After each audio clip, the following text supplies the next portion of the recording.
lot of that on both sides. And we also kept it simple so guys knew exactly what they were doing. And we got a chance to see who can actually do it, who can actually help us win football games, who needs to develop, what can we do well, what guys need to work on. And overall, just we're pleased with progress. And at the same time, knowing that there are several things that we have to continue to work on. You know, the ball came, obviously we had that turnover down there in the red zone, and that thing hurt. We got extensive work in the special teams department. And at the end, we just went to a running clock because we were on our way to about 140 plays. So we cut that thing like we needed to. But overall, a very productive spring.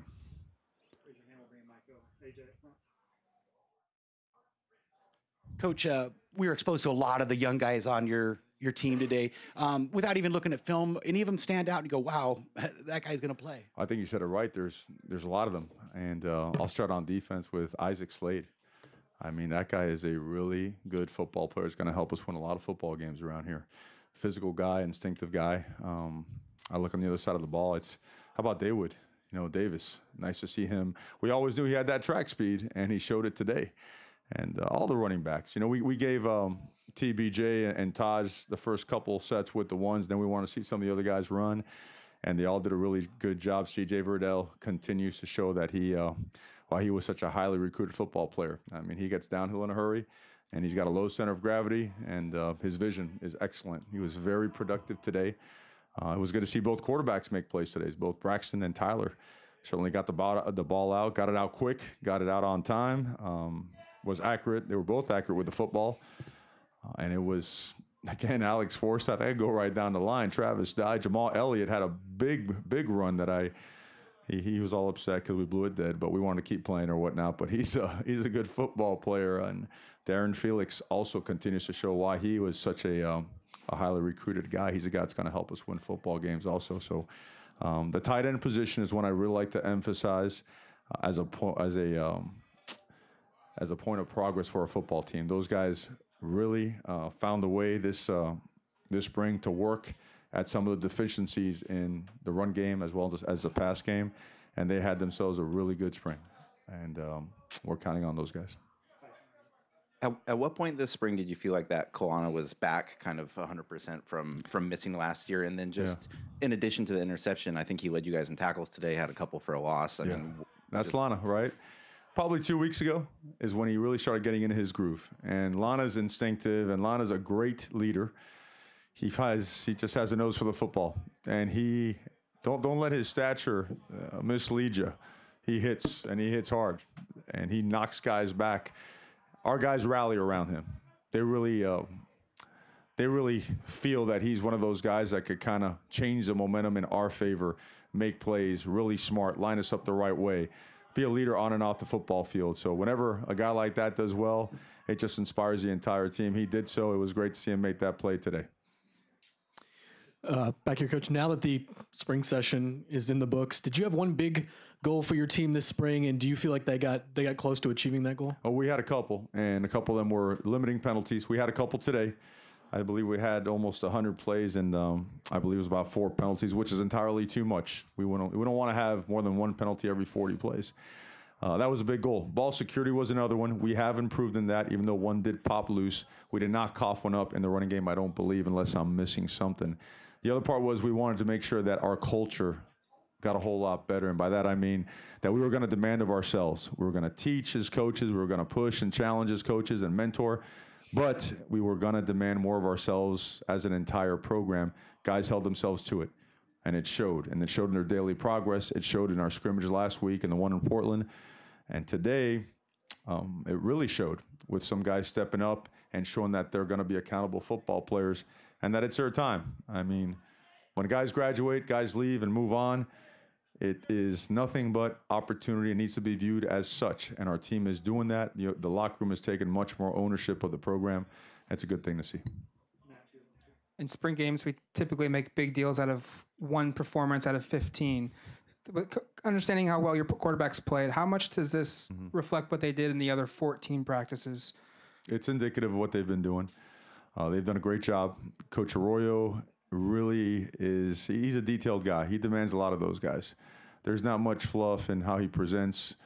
our playbook and how to execute it. He's a big what to do, how to do it, and why we do it that way type of guy. So our quarterbacks will tell you the ins and outs out of all our schemes. They've mastered the run game and are really close to mastering protections as well. They know who's a free hitter. They know who's a hot guy. They know when to get rid of the ball, how to get rid of it, who it goes to. The quarterbacks continue to push, and they're pushing each other. That's the best part. There is no settling by Justin saying, hey, I'm the guy, and I'm just going to coast into this thing. It's the opposite. I promise you he's in there saying, I should have made another 10 plays. That's the kind of competitor he is, and that's what we want to continue to breed and nurture here at the University of Oregon. It's going to make us a better ball club. Mario, the fact that Justin didn't light it up today, is that maybe a sign that the defense is more competitive? I think it's a sign of everybody's more competitive, and he wanted to call some things that we were not going to call in the spring game.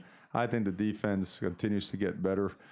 Jordan Scott is a guy that is so unheralded, and maybe he's not. I know he received those accolades as being a freshman All-American, but when you have a guy that size that moves that well and can control the A-gaps and knock back a center, it changes what you're able to do.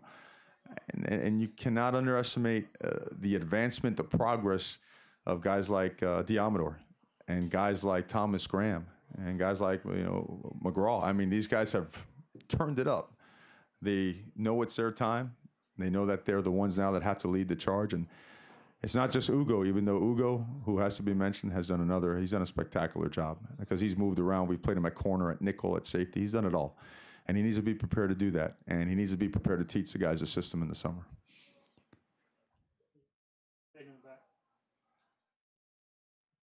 Coach, we saw the spring game tradition, maybe within the last 10 years of saluting to the service. We saw the 2 great flyovers. You got the colors presented to you at the midfield. Why important do you continue that tradition? Are you kidding? No.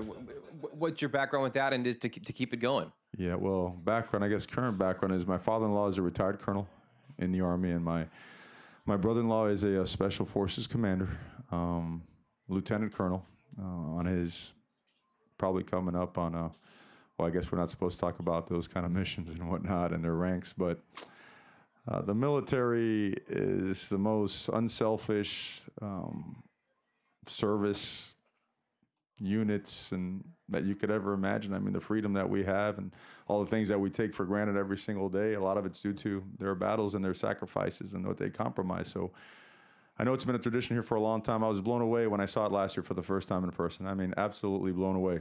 To take part in that today, to receive that flag in midfield like that,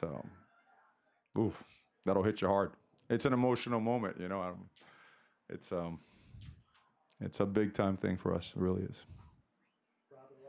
Seems like of the guys you've mentioned by name, maybe for 2/3 have been class of 2017 guys. Mm-hmm. You had a bunch that started for you as true freshmen last year. Mm-hmm. CJ, Daywood. Have you had the sense that you guys really hit with that group and that they've made a quick impact? You know what, they've been impactful. I think Alex Forsyth gets lost in the shuffle as well now. Alex is a 5-position guy.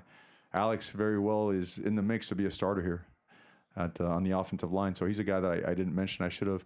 And I also didn't mention, besides, I know I'm going on a tangent here, but I didn't mention guys like Jake Breland. I didn't mention guys like Cam McCormick.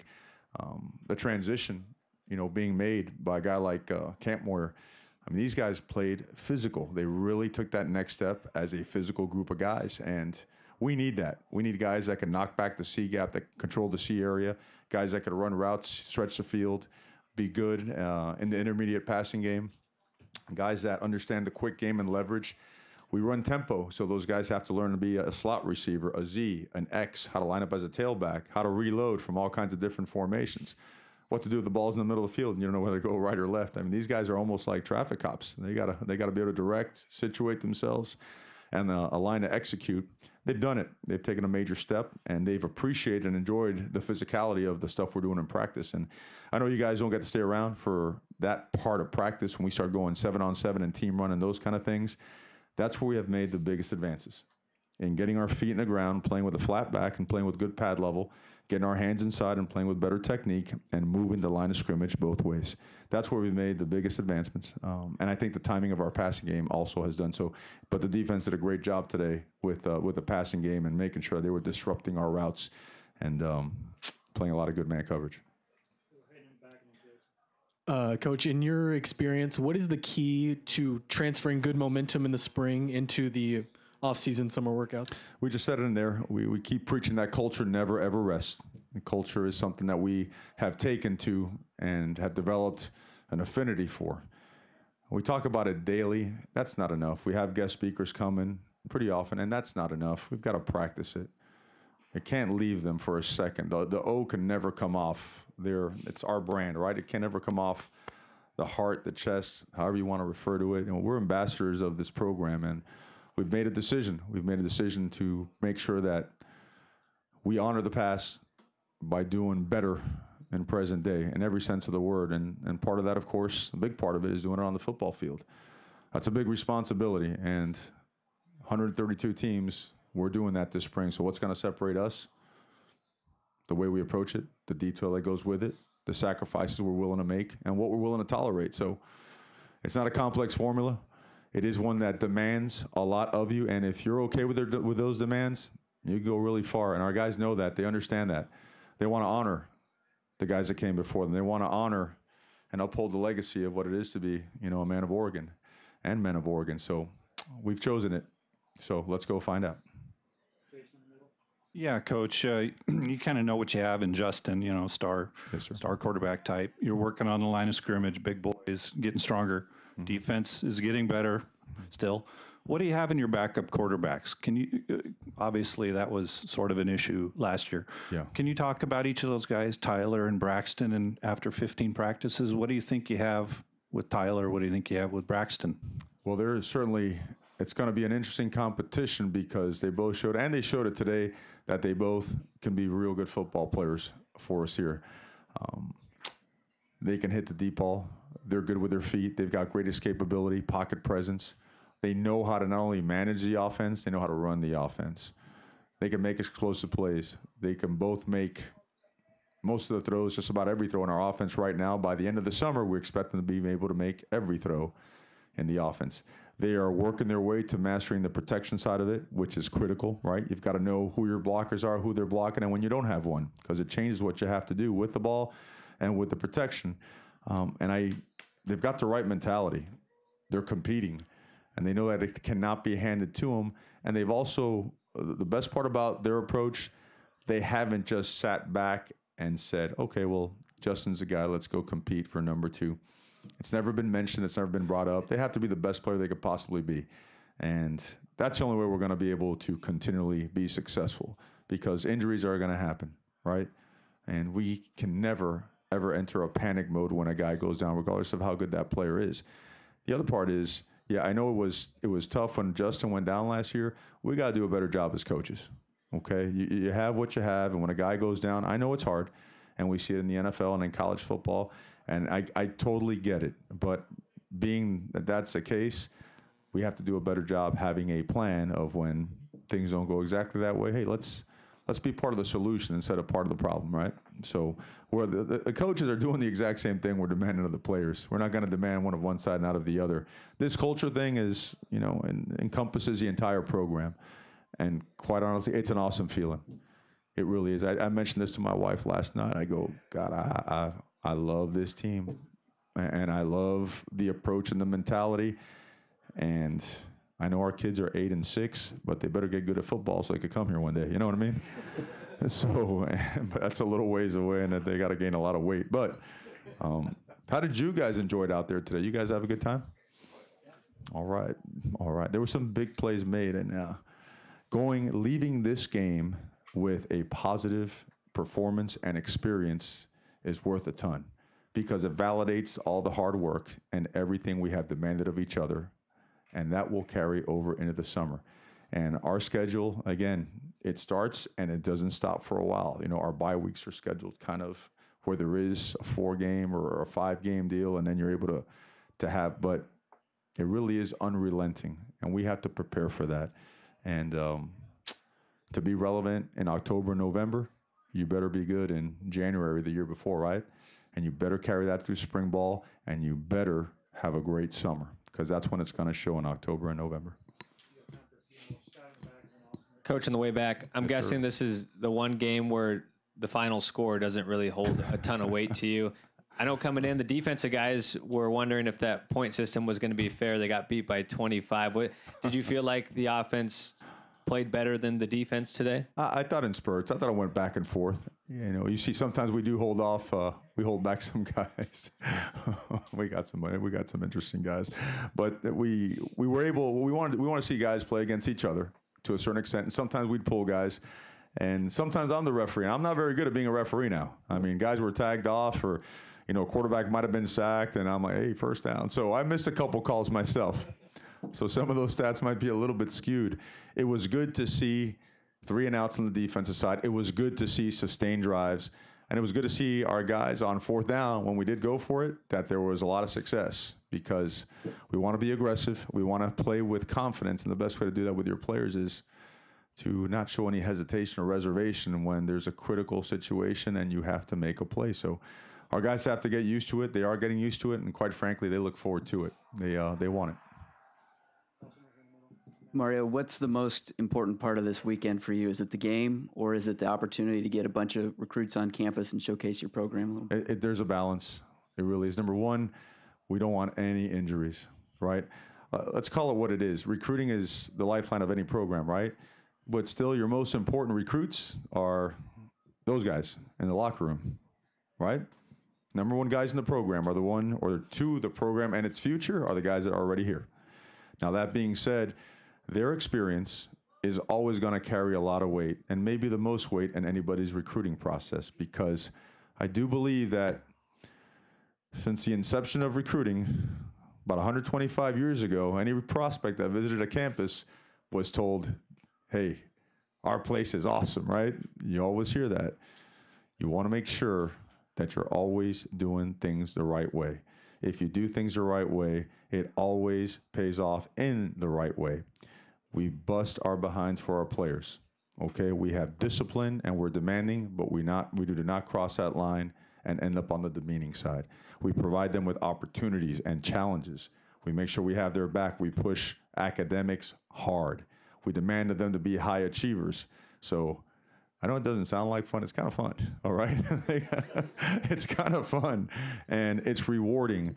And whenever you have a culture that's continually to get stronger and whatnot, I think that spills over into recruiting. I think people get to see that and feel that. And that itself will take its positive path with our recruiting efforts. Now, that being said, today was a huge event in terms of that. I really can't comment on this stuff, and I'm not sure exactly what I can or cannot comment on.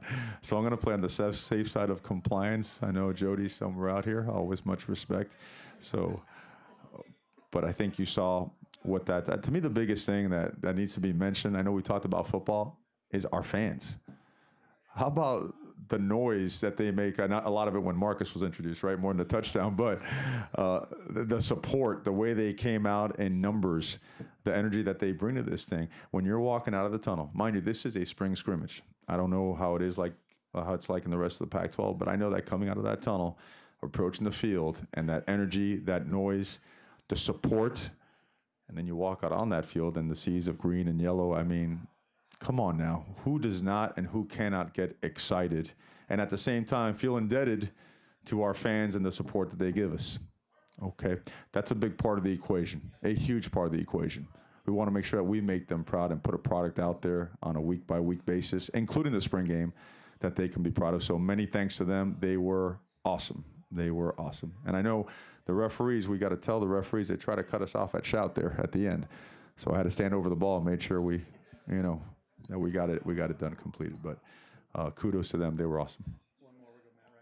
You know what Troy Dye can do, but what's your impressions of the linebacker crew after 15 practices and going into the next season? They're downhill guys, so they could run sideline to sideline. They're good tacklers. More than anything, that position, the Mike linebacker and the running back, are two positions that require instincts.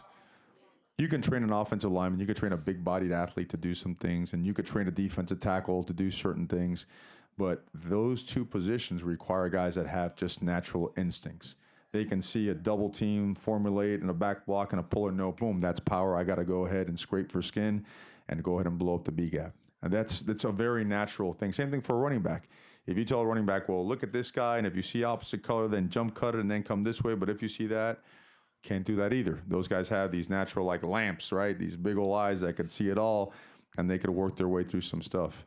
We have instinctive, explosive linebackers that understand the system, that are very good tacklers, but they could fly. I mean, they could run. I'm not saying Lana could fly. Lana, I love you, but that took a little while to get back to the end zone. But Lana, Isaac, Troy, obviously you mentioned him. I think we haven't mentioned Keith Sims enough. I mean, Keith has really been a physical, hard-nosed presence in our defense this spring. And not just when he makes tackles. I mean, he's the kind of guy that as a guard, when you're trying to block him, you better buckle up. And you better get your pads down and your hands inside because you're in for a collision.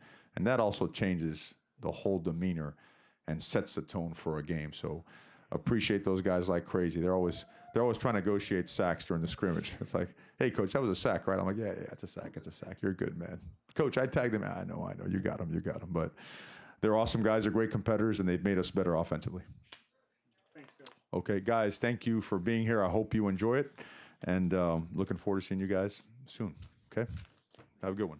We got several player requests.